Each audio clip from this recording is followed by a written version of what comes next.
Bueno, comenzamos con esta segunda y última reflexión, el poder del Espíritu Santo. Y voy a pedirle al mismo Espíritu Santo que nos acompañe con la palabra. Y les leo de la segunda epístola de San Pedro, en el capítulo 1, desde el versículo 19. Dice: la palabra de los profetas, y tenemos también la firmísima palabra de los profetas, a la cual hacéis bien en prestar atención, como a lámpara que luce en lugar oscuro, hasta que despunte el día y se levante en vuestros corazones el lucero de la mañana. Pero ante todo, tened presente que ninguna profecía de la Escritura puede interpretarse por cuenta propia, porque nunca profecía alguna ha venido por voluntad humana, sino que hombres, movidos por el Espíritu Santo, han hablado de parte de Dios. Palabra de Dios. Pues para nosotros como católicos es demasiado importante tener un conocimiento personal con el Espíritu Santo, porque si entendemos bien las Escrituras y le ponemos cuidado a lo que Jesús nos dice, Él en un momento dado le está explicando a los apóstoles sobre su muerte, que Él tiene que irse, y los apóstoles están muy tristes. Y Él les dice: no estén tristes, porque yo me tengo que ir para poderles enviar el Paráclito, el Espíritu Santo. Él les acompañará todos los días de sus vidas. Él los guiará, les dirá dónde tienen que ir, qué tienen que decir, qué tienen que hacer. Él será su compañero, les recordará todo lo que yo les he enseñado. Y así aclara lo que se refiere a ese espíritu que está anunciando. Cuando antes de ascender al cielo, que ya había resucitado, claro, y le instruye a sus apóstoles, discípulos y a las mujeres santas de Jerusalén que andaban con ellos, que no se fueran de Jerusalén, que se fueran a orar y a esperar la gracia. Y sabemos que esto tardó 9 días, desde la ascensión al cielo de Jesús hasta la llegada del Espíritu Santo. La iglesia fue fundada en una novena, la novena del Espíritu Santo, que son los 9 días de espera de todos esos apóstoles y discípulos, la Virgen María, por una gracia que no sabían de qué se trataba, porque a pesar de que el Señor les había anunciado tanto la venida del Paráclito, cuando Él les pidió antes de ascender al cielo que se quedaran en Jerusalén, ahí en ese cuarto de arriba donde celebró la última cena, que se quedaran esperando por la gracia, ellos no sabían que iba a durar 9 días para llegar, y tampoco sabían exactamente cómo era eso. Por eso se habla del día de Pentecostés como un terremoto que llega, lenguas de fuego que se posan sobre la cabeza de cada uno de ellos, y cómo se transforman y comienzan a hablar en lenguas, y el mismo viento que había allí empuja a San Pedro hacia el balcón, y San Pedro recita semejante discurso que toda la gente que estaba ahí entendía, porque habían muchos peregrinos en Jerusalén ese día, y cuando sintieron el terremoto y sintieron toda la conmoción, se acercaron hacia el lugar de donde sintieron eso, y por eso cuando San Pedro sale al balcón, pues la plaza está llena de gente, miles, y todos le entendieron a San Pedro, a pesar de que muchos hablaban otros idiomas que no era el idioma San Pedro, que era hebreo. Muchos venían de otros países y no hablaban hebreo. Sin embargo, todo lo que dijo San Pedro lo entendieron. Pero desen cuenta de algo extraordinario ahí, todo es extraordinario en ese momento, pero lo más extraordinario es la confirmación de Dios de Pedro quedar como cabeza, como papa, como el primer papa, porque ninguno en esa habitación de arriba, cuando llegó el Espíritu Santo, ninguno le dijo a Pedro: Pedro, ve al balcón a hablarle a todos. Eso no está escrito. Pedro fue llevado al balcón por el Espíritu y comenzó a hablar con una sabiduría que no tenía antes. Y también hablando y todos entendiéndole, con ese don de lenguas. Ahí confirma el Espíritu quién es Pedro. Y así, a partir de ese momento, sucede algo más extraordinario todavía. Cuando a Jesús se lo llevaron para juzgarlo, todos se escaparon. Ustedes saben que no quedó ninguno. Y Pedro, que se atrevió a seguir al Señor preso, lo negó, porque tenía miedo que también a él lo encarcelaran o lo mataran. Sin embargo, Pedro fue bien valiente de meterse hasta la casa de esos sacerdotes donde tenían a Jesús preso. Él se metió, o sea que Pedro no era ningún cobarde como mucha gente cree. Él se atrevió. Lo que pasa es que Pedro aún no tenía el Espíritu Santo y no tenía la valentía para morir por Jesús. Pero dense en cuenta lo que sucede una vez que llega el Espíritu Santo. Los Hechos de los Apóstoles, San Lucas nos narra que los apóstoles todos los días iban al templo a predicar. Ustedes se imaginan que el templo es donde estaba Anás, Caifás, todos los que crucificaron al Señor estaban en ese templo. Ellos, cuando Jesús resucitó, estuvo 40 días entre ellos. Y ninguno de los apóstoles o discípulos o las mujeres santas de Jerusalén fueron capaces de irle a decir a nadie en Jerusalén de que Jesús había resucitado. Y lo habían visto, habían estado con él, se les apareció muchas veces. Y ninguno tuvo el valor, a pesar de verlo, de tocarlo, no tuvieron el valor de irle a contar a nadie durante esos 40 días. Pero una vez que llegó el Espíritu Santo, se llenaron de valor y ya iban por todas partes a predicar a Jesús resucitado. Y le contaban a todo el mundo que había resucitado, que lo habían visto, que habían comido con él, que había ascendido al cielo, que lo habían visto ascender. Y ya testificaban sin miedo a morir. Y miren ustedes que muy pronto hubo ya un mártir, que es San Esteban, el primer mártir, que era un diácono, los 7 diáconos que nombraron los apóstoles para que ellos quedaran libres de solo predicar la palabra y no encargarse de los asuntos logísticos del ministerio. Pero la obra del Espíritu Santo es muy clara. Vemos a los apóstoles antes de la llegada del Espíritu Santo que, a pesar de ver al resucitado con sus propios ojos, no son capaces de anunciarlo. Tienen miedo de perder sus vidas, miedo de contar lo que vieron y lo que viven, porque no tenían fuerza, no la tenían.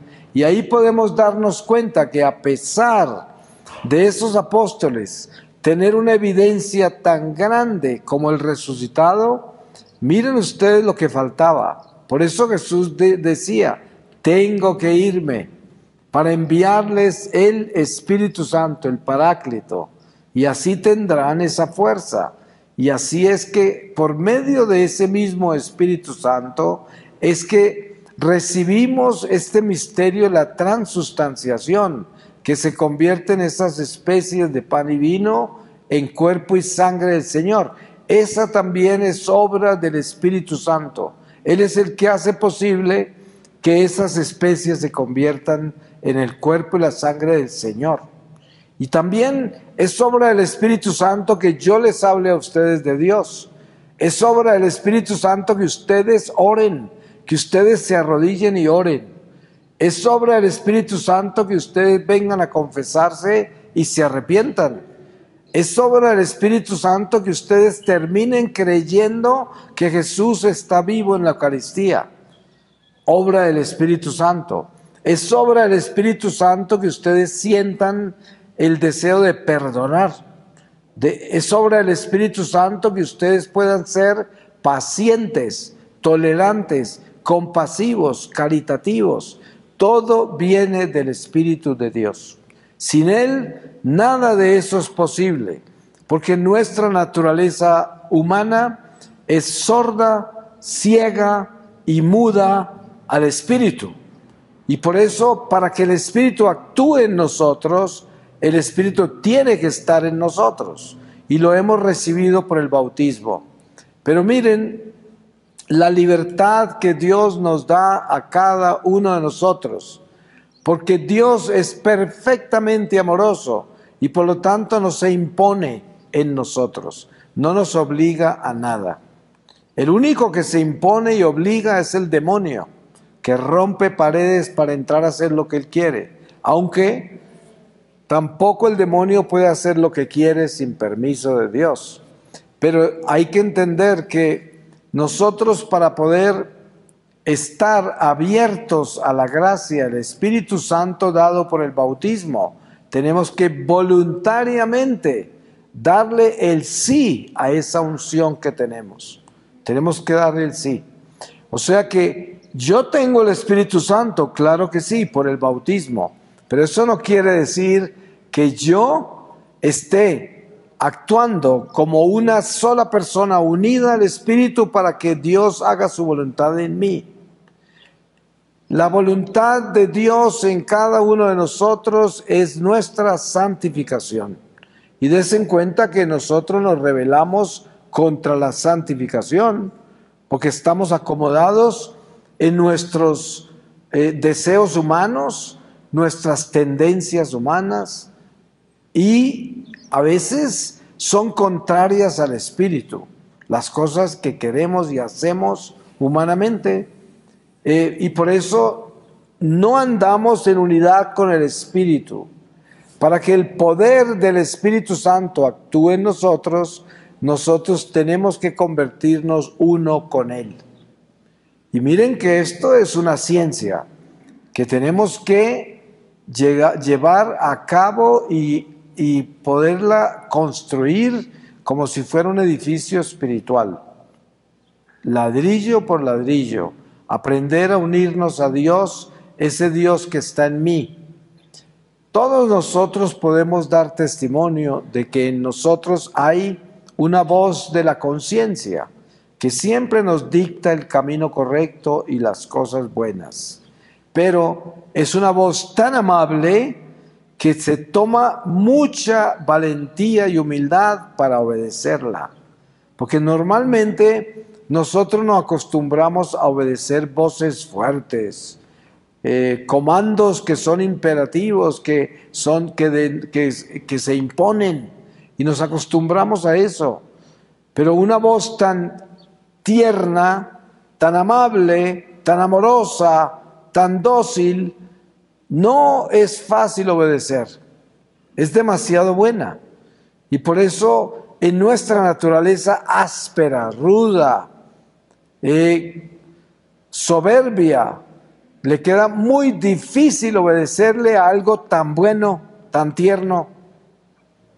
Y ustedes se dan cuenta que esa es la naturaleza humana. Muchas veces las personas tiernas, buenas, sencillas, humildes, son abusadas, son despreciadas, ignoradas. Y esas personas no sufren por eso, porque ellas en su humildad también tienen la gracia de no darle poder a la humillación, al desprecio. Pero es muy fácil que en este mundo se desprecie la humildad, se desprecie la sencillez, se desprecie toda expresión que no trae violencia, que no se impone. Y precisamente eso refleja lo que es el Espíritu Santo. El Espíritu Santo es Dios mismo, porque es la tercera persona de la Trinidad, y es Dios actuando en nosotros, caminando con nosotros, habitando en nuestro corazón cuando le permitimos. Es el Dios iluminándonos a lo que tenemos que hacer, a lo que tenemos que decir, a dónde tenemos que ir. Y todo eso es un flujo de la vida que está en nosotros, que fluye amablemente, pero que nosotros podemos desobedecerle. Por eso San Pablo en algún lugar dice: todo me es lícito, mas no todo me conviene. Y ahí es donde viene la conciencia de que Dios nos da permiso de hacer lo que queramos, pero no todo nos conviene. Y entonces debemos tener disciplina, discernimiento para saber qué es lo que debemos hacer en un momento dado, qué tenemos que decidir en un momento dado. Y todo eso es parte de la gracia que recibimos del Espíritu Santo si aprendemos a obedecerle. Ahora, ¿cuál es el poder del Espíritu Santo? Pues es nada menos que el poder de Dios. Regresamos a los días después de Pentecostés. Los apóstoles se reunían todos los días ahí en Jerusalén a celebrar la misa, porque se conoce como la partida del pan, así la llaman. Celebraban primero la misa y luego salían todos para el templo a predicar, todos los días. Y la gente de Jerusalén ya sabía que esos apóstoles tenían poder, que llevaban algo en ellos que nadie más tenía. Entonces traían todos los enfermos, los posesos, los leprosos, los paralíticos, los ciegos, los colocaban en las aceras, en los andenes de las calles de Jerusalén, por donde sabían que iban a pasar los apóstoles. Y miren que los apóstoles, después de recibir la Eucaristía, caminaban hacia el templo por todas esas calles, y al pasar toda esa gente se sanaba. Los posesos se liberaban, los leprosos se limpiaban, los ciegos veían, los sordos oían, los mudos hablaban, los paralíticos caminaban. Todo eso sucedía mientras ellos pasaban. Ya ni siquiera les pedían que impusieran manos sobre los enfermos. No, porque sabían que al pasar se sanaban. Esto es por eso Jesús dijo: ¿están asombrados por lo que hice? Pues ustedes harán cosas aún mayores que yo. Y esas cosas eran ya mayores de lo que Jesús había hecho. Pero ¿quién hacía eso? El Espíritu Santo que caminaba en ellos. Ese Espíritu. Y ustedes deben saber una cosa importante, y es que el Espíritu Santo hoy está actuando en nosotros de la misma manera, nada diferente. Hoy tenemos el mismo Espíritu. Ese mismo Espíritu habla a través de mí cuando yo amo, obedezco y camino de acuerdo a la voluntad de Dios. Ese mismo Espíritu habla a través de usted. Ese mismo Espíritu siente en su corazón amor por los demás, compasión.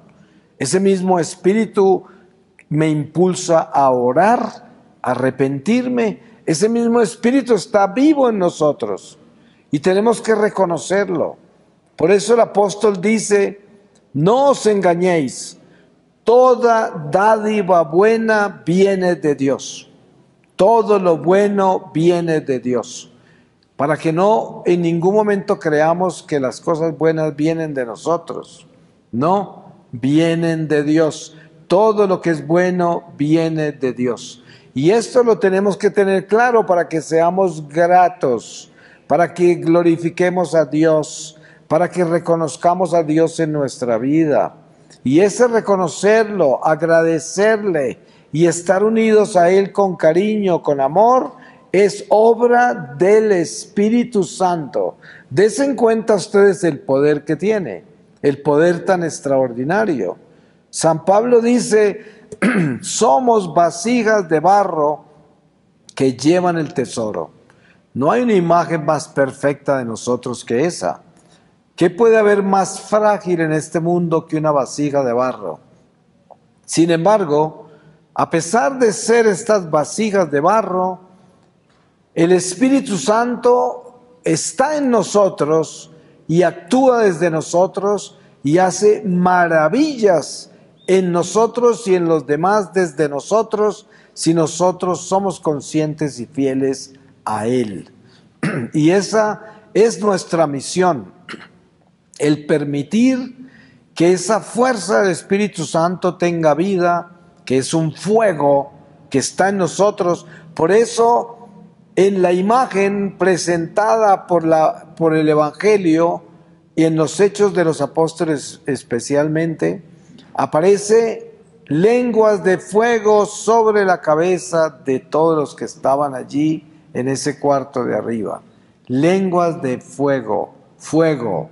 Por eso, en algún pasaje del Evangelio Jesús dice, vine a traer un fuego y cómo quisiera que todo estuviese en llamas ya. Y precisamente ese fuego del que él hablaba era su espíritu. Y ese es el que tenemos acá en este momento. Aquí está el fuego del espíritu. Miren que aquí estamos a los pies de este sagrario. Y en ese sagrario se encuentra Jesús, Eucaristía. Y es un fuego, porque es la fuerza del Espíritu Santo que hace posible que esa hostia esté convertida en cuerpo y sangre y esté ahí, viva. Ustedes se pueden imaginar lo grande que es esta gracia de que estamos en presencia de un Dios vivo en Eucaristía que está acá, y que además estamos en presencia de un Dios vivo en el Espíritu Santo que está en nosotros. Lo que yo estoy diciendo es posible que ustedes lo reciban y fluya a través de sus corazones y sus mentes y todo su ser, porque el Espíritu Santo lo hace posible. Es posible que lo que yo diga fluya a través de su corazón, porque es ese fuego del Espíritu el que arde y fluye por dentro de todos nosotros a medida que estamos alabando a Dios, proclamando al Señor en su palabra, compartiendo reflexiones sobre Dios y viviendo en Dios con el cariño y el amor que Dios nos trae y nos une en una sola congregación. Esta asamblea que está acá, Él la convierte en un solo cuerpo, en un solo corazón, en un solo palpitar, un solo latido, porque Él hace eso posible y nosotros sentimos ese amor.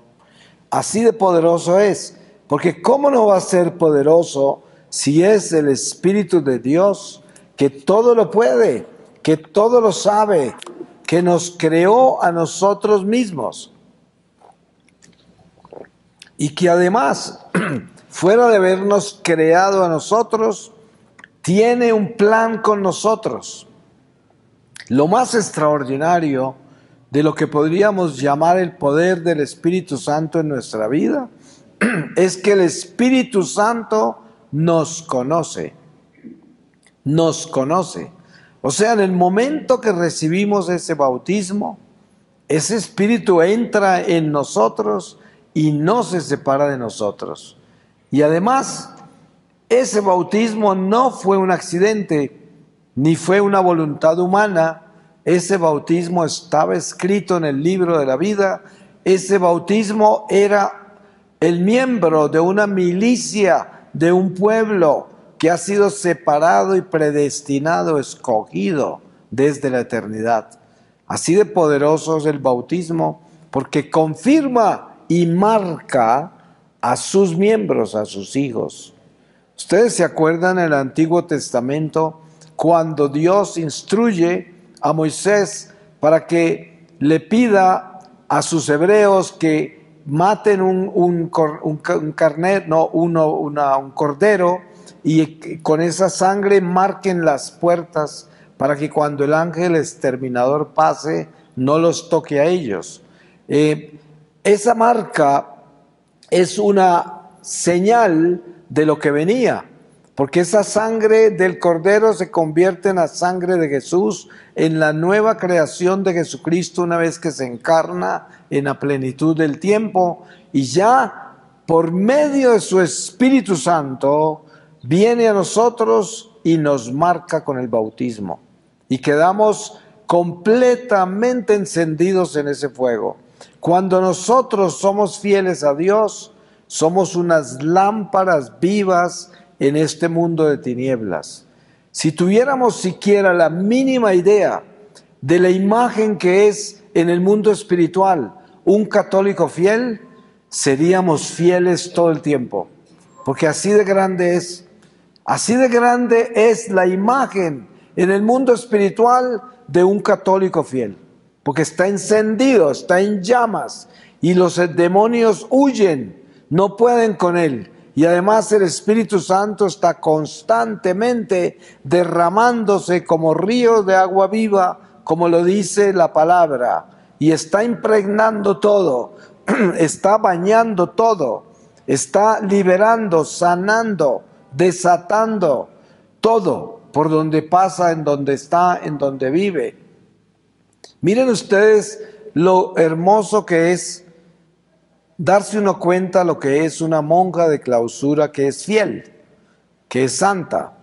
Esa monja, desde ese lugar aislado de todo el mundo y de todos los demás, desde ahí el Señor está rescatando almas 24 horas al día durante la vida de esa monja. Son cosas tan grandes que no alcanzamos siquiera a imaginárnoslas. Pero eso es lo que sucede con una persona que está completamente entregada a Dios de verdad. Y para entregarse a Dios de verdad, usted no necesita irse a un refugio, ir a esconderse del mundo.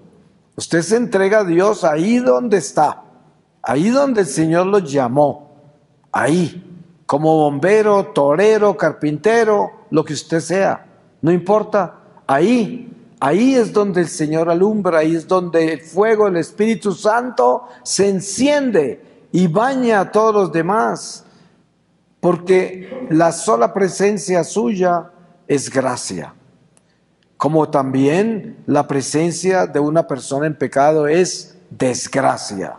Pero cuando nosotros entendemos la gracia y la desgracia, sabemos la necesidad tan grande que hay de unirnos siempre a la gracia del Espíritu Santo, que es la fuerza de Dios entre nosotros.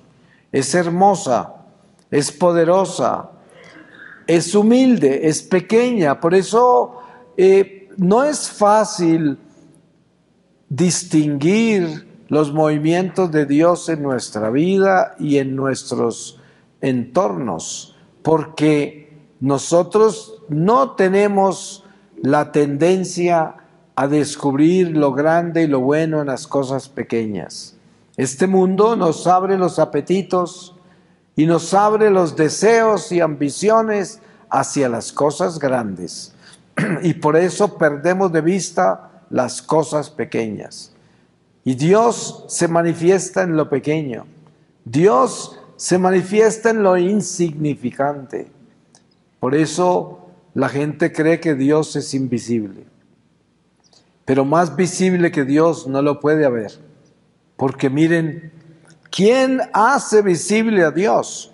Su propia creación, sus propias criaturas hacen visible a Dios. Entonces, si algo hay visible, es Dios, porque es el creador de todo. Si Él me creó a mí, ¿cómo no va a estar visible en mí si yo soy su creación? Soy una criatura de Él. Entonces, claro que sí. Es como yo hago visible a mi madre, porque alguien tuvo un parto que me dio vida a mí. O sea, en mí se hace visible mi mamá, mi madre. Es obvio, ¿cierto? Y por eso en mí como criatura se hace visible Dios, que es el creador de mi madre y mío. Y esto tenemos que entenderlo para que podamos ser pequeños, ser humildes y sencillos. Y así podemos descubrir a Dios en todo. Y nos damos cuenta que Dios está ahí, que Dios está allá, que Dios está en mí, que Dios está en todas partes. Y en ese momento hay salud espiritual, porque ya estoy en unidad con Él, ya no estoy separado. Mucha gente viene a la iglesia y en la iglesia se sienten muy bien. A veces se sienten casi santificados, pero salen de la iglesia y ya en el atrio ya no sienten eso porque ya están con los apetitos del mundo, viviendo una doble vida. Entonces son uno acá con Dios y otro allá con el mundo. Y así no hay unión, así no hay forma de ser uno con Dios, de ser uno con el Espíritu Santo. No hay forma. Y esto es definitivo en la vida nuestra, el que aprendamos a unirnos a la gracia arrolladora, extraordinaria, poderosa del Espíritu de Dios, y que lo descubramos y nos demos cuenta que Él actúa en nuestra vida si nosotros lo permitimos. Actúa. Miren ustedes el testimonio que tenemos cada uno de nosotros del verdadero amor. Yo estoy seguro que si usted se concentra un poco, usted descubre en qué momentos ha amado de verdad. Porque el amor verdadero es el amor incondicional. ¿En qué momento ha amado usted sin interés? Amado, porque ese es el verdadero amor. Cuando usted ama y no tiene ningún interés. Es muy lindo cuando uno descubre un amigo, porque por una razón u otra Dios se lo muestra. Y de repente esa amistad llevaba mucho tiempo ya, pero usted no la había descubierto hasta el punto que lo alegraba y que se daba cuenta qué era y qué regalo era. Y de pronto un día se despierta usted y descubre que ese es un amigo y que es valioso y que es hermoso y que hay que apreciarlo y hay que darle gracias a Dios por eso. Es como descubrir el amor, descubrir la verdad. Y eso es un encanto, es algo precioso que Dios trae. Y a veces las circunstancias de la vida nos prueban hasta la médula del hueso. Y de pronto nos damos cuenta que muchísima gente que nos rodeaba tantos años no eran amigos, ni eran sinceros, ni les importaba nada nuestra vida. Pero de pronto aparece uno en medio de todos esos que brilla como una luz en la oscuridad y se convierte en esa persona que es real, que es sincera, que es fiel, que tiene amor, que es de verdad. Y ahí es donde está Dios y el Espíritu Santo, mostrándole a uno la vida y la verdad. Porque en eso lo que se aprende en medio de esas pruebas es discernimiento de espíritus. Uno se da cuenta quién es de verdad el Espíritu de Dios entre nosotros, quién lo lleva y quién es el que se comunica conmigo por medio del verdadero amor, que es el amor sin condiciones, sin interés, amor incondicional, amor de verdad. Eso es. Y por eso el llamado a la fidelidad, el llamado a la lealtad, es el llamado al amor de Dios. Es lo que es. Dios quiere que aprendamos a amar antes de morirnos. Porque el amor son las alas de nuestra alma. Un alma sin amor no podrá volar hacia Dios al final de esta vida. Y tristemente les digo que mucha gente muere sin amor y no pueden volar. Y muchos incluso se hunden eternamente en las tinieblas. Otros tienen que aprender a amar y poco a poco crecen alas y al final entran a la gloria. Esto es el purgatorio. Pero el Señor nos está dando a todos nosotros la gracia para que ahora, mientras vamos de camino, permitamos que nos crezcan las alas del alma, que es unirnos al Espíritu Santo. Miren que no es accidente tampoco que el Evangelio nos muestra al Espíritu Santo como una paloma, porque es la representación del Espíritu que vuela en el amor de Dios, que es libre y que es paz y que es gozo y que es esperanza. Y todo esto es Dios en nosotros. Y por eso debemos entrar en ese misterio del Espíritu para poder permitir que nuestra alma vaya creciendo las alas, que esas alas vayan creciendo. Y el día que lo entierren a usted, el día que le lleven ese ataúd al final de su vida, esa alma se va volando ya hacia Dios. Y nada la puede detener. Porque nosotros todos tenemos que salir de este mundo. Yo siempre le digo a la gente, ojo con las señales de Cristo. El Señor en la palabra muy claramente nos dice que Él descendió del cielo.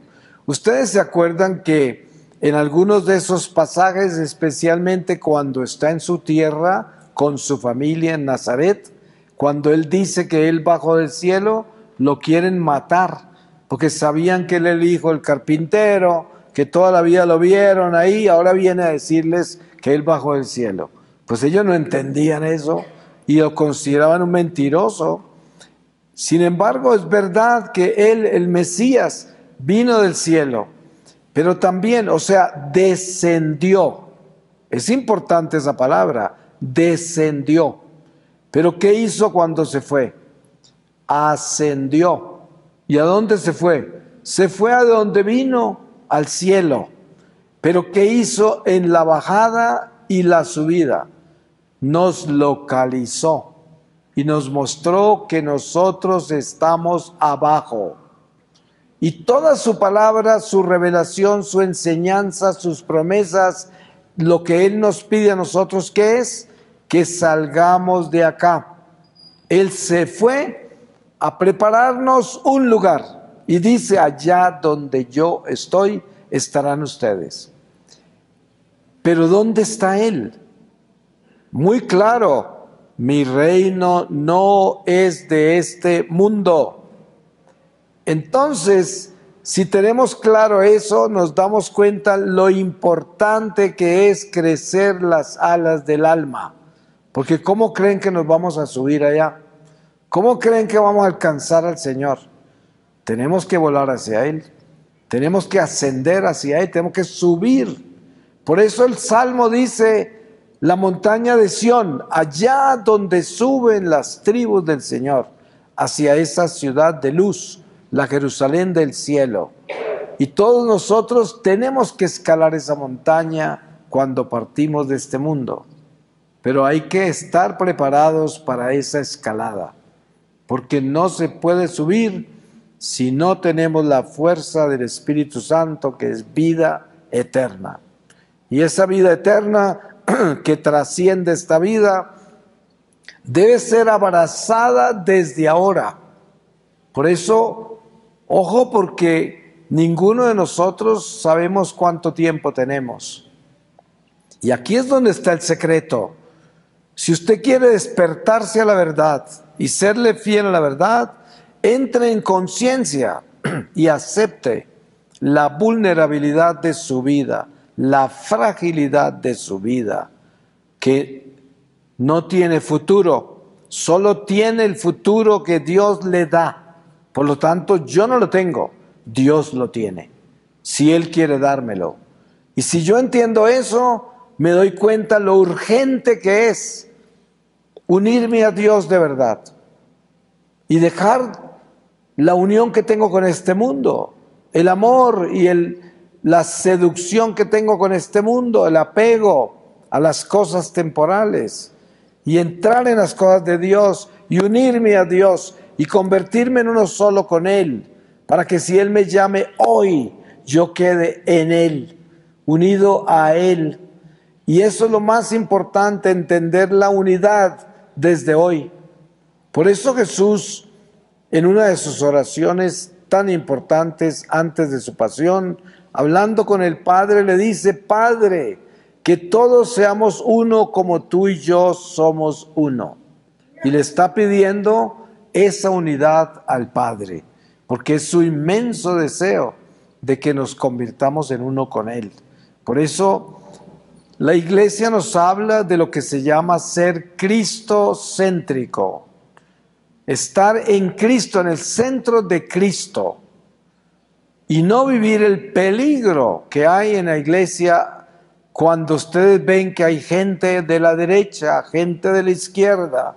Entonces a la derecha tenemos los ultra tradicionalistas, ortodoxos, conservadores, y a la izquierda tenemos los ultraliberales, progresistas, a lo que todo vale para ellos. Esos dos de ambos lados están equivocados, son extremistas. Nosotros vivimos en el centro de Cristo, no hay lados. El que se va para los lados se descarriló, simplemente se descarriló. Nosotros debemos viajar en esta jornada con Cristo por los carriles de la iglesia, de la fe, en la sencillez, en el amor, en la pequeñez, en la humildad, en todo lo que es obediencia. La obediencia, el que obedece no se equivoca. Eso es, el que obedece nunca se equivoca, porque le estamos obedeciendo a Dios. Yo les doy un ejemplo de lo que es esa obediencia a la iglesia, que para muchas personas les cuesta trabajo obedecer a la iglesia porque no les gusta el papa, porque no les gusta el obispo o el cardenal o el cura de la parroquia. Entonces no obedecen, porque ¿cómo obedecer uno a ese? Pues fíjese en el error tan grande que eso es. Jesús, siendo Dios, sanaba un leproso en el camino y después de sanarlo le decía: vete al templo.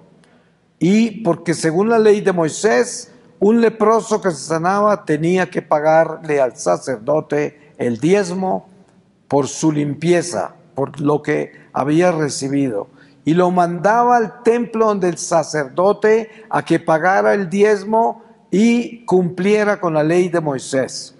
Y miren, esos mismos sacerdotes a quien él enviaba a los enfermos a pagar diezmos, estaban buscando a Jesús para asesinarlo. Sin embargo, él obedecía a la iglesia. ¿Pero por qué? Porque él obedecía a su Padre, a Dios, y él sabía que la cabeza de esa iglesia no era el sacerdote, es Dios. Él estaba en obediencia a Dios, por eso cogió un látigo y sacó a esos mercaderes. Y la palabra dice: el celo por el Padre, por la iglesia, lo consumía. Y esto es lo que debemos entender, por eso hay que ser obedientes. Ustedes no se dejen engañar. El Espíritu Santo nos pide sencillez, humildad, pequeñez. Si alguien le habla a usted de no obedecer la parroquia porque ese cura es un alcohólico o un mentiroso o lo que fuera, o ladrón, o el papa es un antipapa, ese no sé cuántas, entonces la gente se vuelve toda libre, ya no tiene cabeza, no tiene autoridad, porque las autoridades yo no las respeto, y están esperando otro papa o esperando otro párroco o esperando quién sabe qué.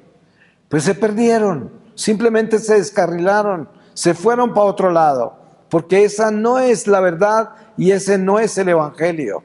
Y ustedes no se dejen engañar, porque esos espíritus no vienen de Dios. El espíritu de desobediencia no viene de Dios. El espíritu de juicios, ninguno de nosotros somos jueces de nadie, ni del papa, ni del cura, ni del obispo, ni de su mamá, ni de su hijo, ni de nadie. No somos jueces de nadie. Por eso San Pablo dice: esperen, porque llegará el juicio. El Señor Jesús es el único juez. Por eso, usted no está de acuerdo con algunas cosas en la vida, échese la bendición y use sus rodillas. Por eso, el día que llegue ante el Señor y aparezcan todas las quejas que usted tenía, el Señor simplemente le va a decir: muéstrame tus rodillas, a ver cuánto te arrodillaste cuando tenías esas quejas, cuando no estabas de acuerdo. Porque el único camino del penitente, el único camino del que ama con el amor de Dios, son las rodillas. Ese es el camino, las rodillas. Entonces, la humildad, la veracidad, la fidelidad se encuentra en nuestra obediencia. Tenemos que ser obedientes y así llegaremos. El que obedece no se equivoca. Mire, por muy importante que sea el cura youtuber, el obispo youtuber, si él está hablando de juicios contra la iglesia, contra el papa, contra el obispo, contra las familias, contra quien sea, ese no es un youtuber de Dios.